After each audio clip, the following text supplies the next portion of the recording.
What's up, guys? DJO Bowser back again. Wanted to bring you a short, I guess, just kind of a theory discussion video.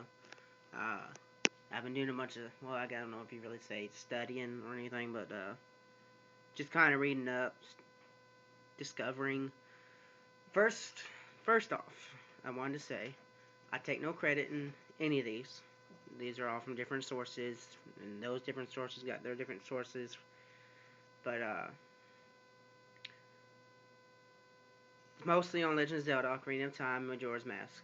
Uh, the one thing I did find out that I'm not really going to take credit for it, but it's really just something you can find out with them playing the game. But I remember that when I was playing one day, I figured it out myself. But like I said, if you play the game of Ocarina of Time, you can find out by just reading in on conversations that the people have.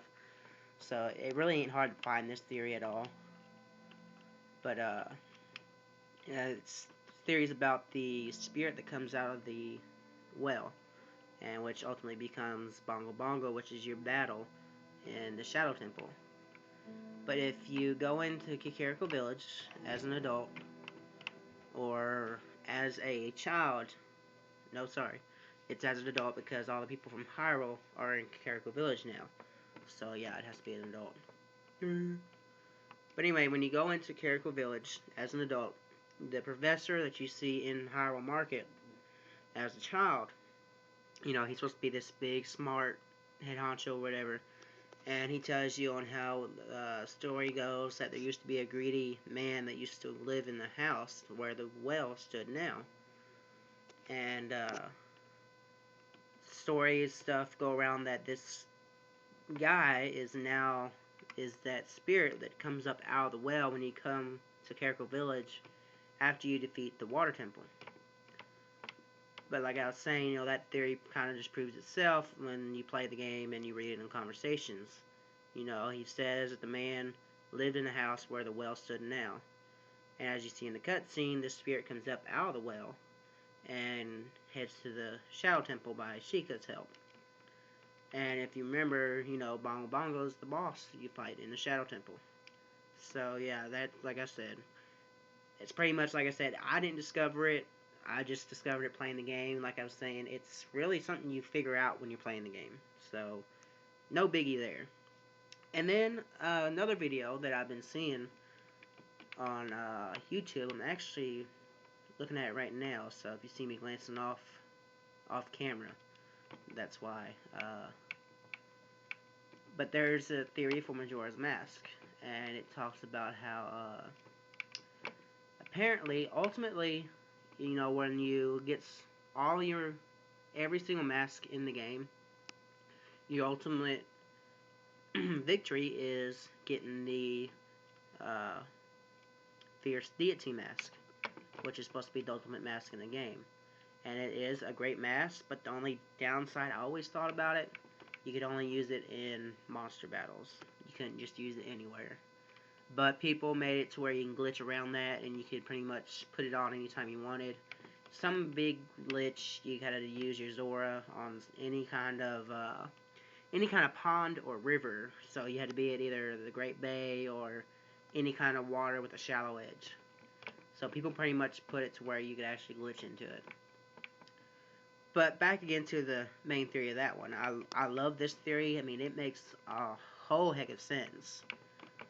But ultimately, before, the events of Termina take place, Onilink, or Fierce Deity, he was the ultimate guardian of Termina. He wasn't the goddess or nothing, he was the guardian.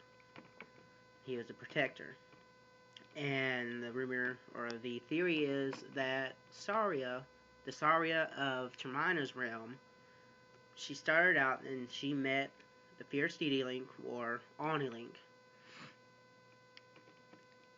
And, here it is right now. Let me get my volume down that way don't overpower my audio. And like I said, I don't take credit for this. This is by someone else's altogether. It says this theory is formed by combining other theories into a good conclusion. But apparently, in the beginning, Onilink met the Saria of Termana's realm, and they became the greatest couple ever.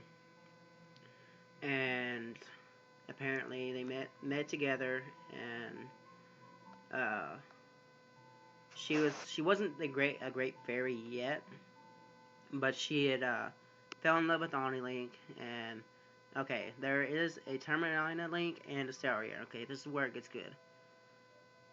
They were the only Termina Kikiri. They had only each other. Their bond was inseparable. However, Termina wasn't perfect, and many dark beings were causing chaos. This is when the Golden Goddess, Din, Nehru, and Pharaoh came to them. They chose Link and Saria to be the protectors of Termina, for they were pure of heart. Using the powers, they blessed Link and Saria. So, in other words, they became very powerful.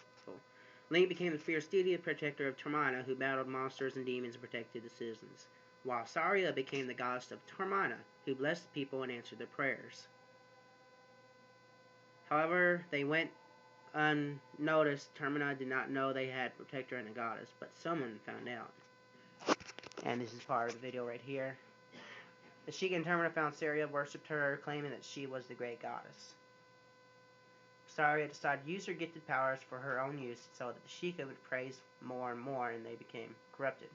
One day, a young Sheikah came to Saria and asked her blessing upon a mask, Majora's Mask. Her dark power surged within the mask, and while in use of the Sheikah rituals, it caused chaos and destruction. Link had to do something. He had to face the fact that his friend was gone, that he had to fulfill his duty as a fierce deity. But it was worse than Link could have ever imagined. As it shows here, Saria, she turned into Majora. Saria used her dark powers wearing the cursed Majora's Mask, turned into Majora's Mask. Link knew he had to end her life, here and now. The battle was eventually matched and no one could win. They would both die trying to defeat each other. Link didn't realize what he had to do. He had the fourth power of the Tetraforce.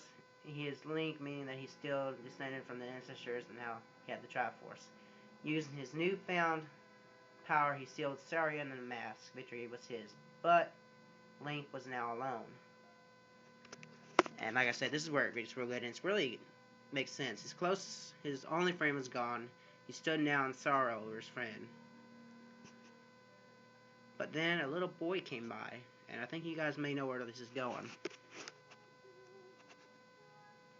Mister, are you alright? You've met with a terrible fate, haven't you? I'm sure you guys heard that. But you look really sad. Allow me to help you. You see, I know this song.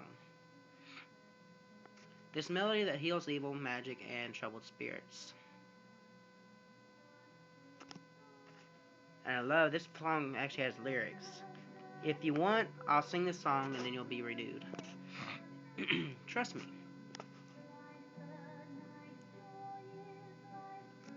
But yeah, this really makes sense to an extent, and it's really good. Now, don't you worry. I'll keep you and your friends safe. You will never be separated, ever, as long as you stay with me.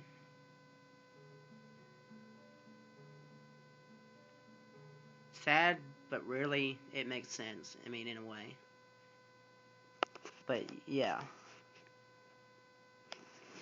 Like I said, that theory on that, like I said, I don't take credit for it. It's from another source, which got it from another source. It's just a whole chain. But, so apparently, Fierce Deity was the ultimate guardian of Termina. He went around battling demons. He was protecting the citizens, just making sure they were safe. And then, like I said in the beginning, there was a Link and a Saria of Termina. And the goddess, came to them and blessed them, and blessed her and him. And with her blessing, she became the great goddess of Termina. And ultimately, some Sheikah of Termina's realm came to her, like it said in the video, and started worshipping her, and the dark magic of the Sheikah got to her, and she became corrupted and all this. But like I said, a very great theory. And I would love to find out who found out that theory, because, like I said, it makes sense, really. I mean, I really had lost words because it's actually so good. I mean, I even told a couple of my friends at work, or my one friend that I played, that me and him are really into these video games, and he actually told me too. He's like, that actually makes sense. And then, of course, I'm sure you guys have heard how one of the theories is that in the beginning of the Majora's Mask, in the opening scene, where Link is riding the horse, he's searching for Navi. His journey in Hyrule was over. He done saved Hyrule, and Zelda returned to his original time. So now he was on his journey to find Saria. I'm sorry, not Saria. Navi. Because, they've been through a great deal together, and so he was going to go search for her. But then, of course, in the opening scene of Majora's Mask, it shows Link going through the woods, and this is the Lost Woods, by the way, so and according to Ocarina of Time, according to the Kokiri, if anyone traveled in the Lost Woods without a ferry, would get lost, and it would ultimately turn into a Stalfos. But some theories say that when the Skull Kid attacks him, he actually knocks him unconscious, and the theory is that this whole game is a dream. It could be, but it don't make sense that it's a dream, because I mean, you do so much for this whole village, this whole realm, for it to be a dream. I mean, you go through all this trouble, all this stuff to get the mask, get your items, I mean, everything. How could it just be a dream? And like I said, there's countless theories for all these Zelda games, and I'm not saying it's right, it's wrong, but it's something, it kind of intrigues a person to try and find these things out. But like I said, some theories say that it's a dream, he's unconscious and he's dreaming this whole thing. And then but yeah, I just wanted to discuss a couple of those things. It was on my mind, and I'm just gonna kind of do a couple theory videos here and there about what I've studied up on and read upon. So hope you guys enjoyed. This is DJ O Bowser letting you know, stay tuned for more. Peace out, guys. Later.